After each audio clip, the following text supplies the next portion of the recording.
Chairman association of private schools Khalid Hayat कमोका, secretary general Chaudhry Mohammad Saleem और secretary information Mohammad Ramzan निजी school Malkan की प्रोटेक्शन के लिए हुकूमत पंजाब की तरफ से की गई मुबैना कानून साजी को खुशाइन करार दिया है। इस नोटिफिकेशन के मुताबिक स्कूल लिविंग सर्टिफिकेट समेत फीस क्लियरेंस NOC भी लाजमी करार दिया जा रहा है।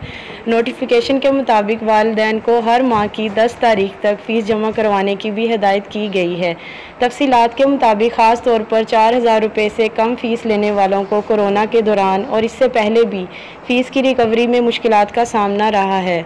इसलिए हुकूमत पंजाब और डिस्ट्रिक्ट रजिस्ट्रेशन अथॉरिटी ने नोटिफिकेशन जारी करने का फ़ैसला कर लिया है, जिसमें एक स्कूल छोड़कर दूसरे स्कूल में दाखिले के लिए फ़ीस क्लियरेंस सर्टिफिकेट जमा करवाना लाजमी करार दिया जा रहा है। इस सिलसिले में निजी तालीमी इदारों की एसोसिएशन के मुतल्लिका अथॉरिटी के साथ 1 माह से मुज़ाकरात जारी थे, क्योंकि बाज़ वालिदैन 3-3 माह की फ़ीस नहीं देते।